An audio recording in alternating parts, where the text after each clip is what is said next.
मैं यहां पर यह कहना चाहता हूं कि वर्तमान समय में यदि हम देखें तो हमने उस जिम्मेदारी का निर्वाह किया है कि गरीब के पास जरूरत पड़ने पे जीवन की आवश्यकताएं भी रहीं, विकास के नए सोपान भी बनते रहे, रेलवेज का मॉडर्नाइजेशन हो, 90% से अधिक इलेक्ट्रिफिकेशन हो गया हो, 70 से अधिक एयरपोर्ट बन गए हो, भारत चीन सीमा के ऊपर हैवी इंफ्रास्ट्रक्चर का निर्माण हो, वो भी किया है, कोविड वैक्सीन भी सबके लिए उपलब्ध कराया है। और इसके बावजूद आज पहली बार ऐसा मौका है जब G20 और G7 कंट्रीज में हम दुनिया में सबसे बेहतर स्थिति में नजर आ रहे हैं। मुझे लगता है कम से कम ईमानदारी से इस बात को समझने का प्रयास करना चाहिए। परंतु ये जानते हैं क्यों हुआ है?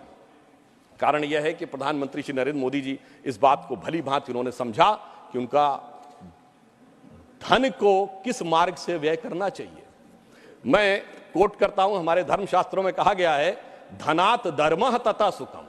धन वही सुख का कारक होता है जो धर्म के मार्ग से व्यय होता है, यानी जो जिसका धर्म है उसको सही दिशा में, गरीब के लिए, विकास के लिए। मगर क्या बताएं मान्यवर, जो लोग धर्म के समूल नाश का संकल्प लेते हो उनके लिए जो संपत्ति है वो भी विपत्ति बन जाती है और वो सुख कारक बनने के रास्ते पर नहीं चल पाती है।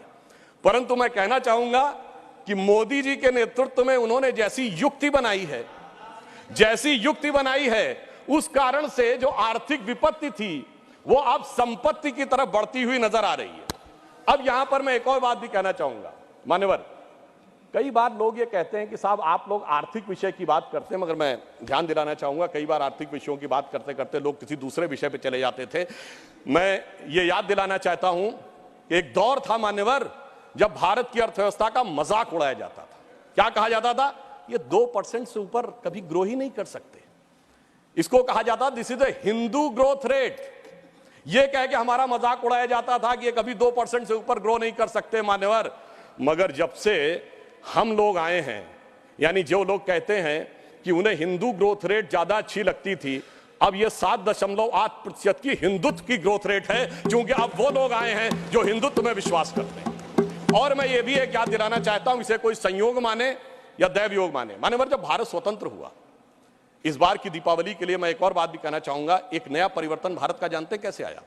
ये सब कुछ जनता के सहयोग, समर्थन और मोदी जी की युक्ति के साथ तो हो ही रहा है।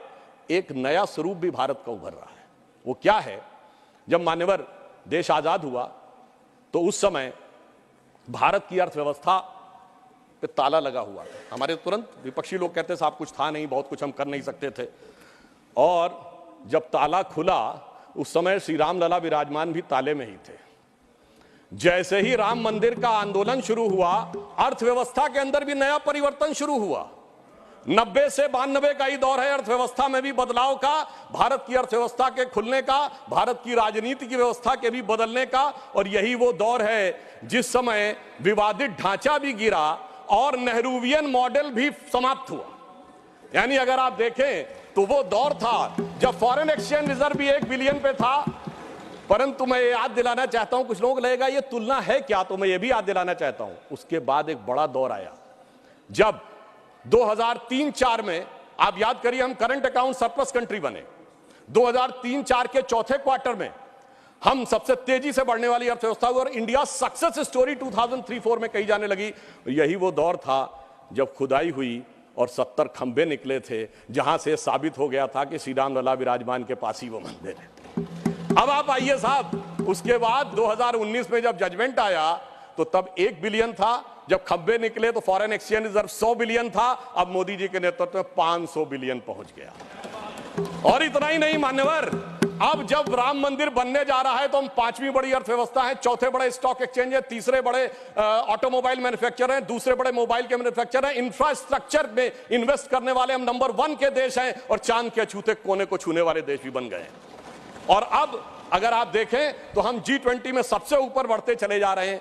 यह कह के मैं सिर्फ यह बताना चाहता हूं, कुछ ऐसे संयोग होते हैं जिनको देखने के लिए एक अलग दृष्टि चाहिए, जिसके लिए रामचरितमानस में एक चौपाई है कि सुमति कुमति सबके उर रही, यानी अच्छी मति और बुरी मति सबके मन में रहती है। नाथ पुराण निगम यह कहीं, ये पुराण और उपनिषद ये बताते हैं। और जहां सुमति तहां संपत्ति नाना, जहां कुमति तहां विपत्ति निधाना। तो इसलिए जो जो हम धनात धर्मात तथा सुखम की दृष्टि के साथ संपत्ति बढ़ते गए, वहां इस देश में संपत्ति आती गई। On the lighter note and on the serious note मैं ये भी कहना चाहूंगा, हम सब चाहते हैं कि भारत वर्ल्ड की नंबर 1 की इकोनॉमी बने और मां लक्ष्मी की कृपा इस देश पे बनी रहे, पर मां लक्ष्मी भी कमल पर ही विराजती हैं। और मैं अंत में यह कहना चाहता हूं कि इस बात को भली भांति समझ लीजिए, आप जितने आरोप प्रत्यारोप मोदी जी के ऊपर लगाते हैं, आप देखिए पूरी दुनिया में एक सुनामी आई हुई है। चाइना अमेरिका जैसे देश जूझ रहे हैं। ब्रिटेन में यह कहा जाता है कि जब जाड़े का मौसम आ गया है कि they have hardly money either to heat और टू ईट, यानी या तो खा लो या बिजली का बिल पेमेंट कर लो। उस दौर में मैं अगल बगल वालों की बात नहीं कर रहा हूं कि श्रीलंका और पाकिस्तान में क्या हो गया। जनाब, हमारा कैप्टन कितनी कुशलता के साथ इस सुनामी से भरी लहरों में लेके जा रहा है, मगर क्या कह रहे हैं विपक्ष वाले, अरे अगल बगल के पलटे जहाजों को मत देखो, दूर दराज के डहते जहाजों को मत देखो, ये जहाज के अंदर मुझे कुछ हिचकोले क्यों नजर आ रहे हैं उसके ऊपर देखो। तो मैं उनके लिए कहना चाहूंगा अपनी सरकार की तरफ से, और देखिए ये भी एक संयोग है, जब मैंने राम मंदिर की बात कही, संयोग से इस समय हमारी वित्त मंत्री जी के नाम में भी सीता भी है, रमण भी है और निर्मल भी है, यानी नई दिशा में आगे बढ़ रहे हैं। तो हम मोदी जी की तरफ से आपको एक लाइन कहना चाहेंगे अर्थव्यवस्था पे, जो आप लोग कहते हैं कि हमें इल्जाम मत दीजिए, बहुत अफसोस होता है। हमें इल्जाम मत दीजिए, बहुत अफसोस होता है। बड़ी तरकीब से कश्ती यहां तक लेके आए हैं, बदल देते हैं हम दरिया की लहरें अपनी हिम्मत से, आंधियों में भी अक्सर चिराग हमने जलाए। और फिर मैं एक बिंदु और कहकर, एक पंक्ति और कह के बात को समाप्त करता हूं। G20 में जो लोगों ने देखा उससे बहुत साफ दिखाई पड़ रहा है कि अब हमारे साथी समझ पाए न समझ पाए, भारत की जनता उसे समझ रही है और वो उत्तरोत्तर उस दिशा में आगे आ रही है जो नए भारत का स्वप्न मोदी जी के नेतृत्व में साकार होता दिख रहा है। तो मैं ये कहता हूं कि स्वप्न देखा था कभी, वो आज हर धड़कन में है। हम अर्थव्यवस्था के जो स्वरूप में जा रहे हैं, स्वप्न देखा था कभी, वो आज हर धड़कन में है। एक नया भारत बनाने का इरादा मन में है और बढ़ रहे हैं हम प्रगति की ओर उस रफ्तार से, कर रहा है विश्व भी हमको नमन उस पार से। धन्यवाद।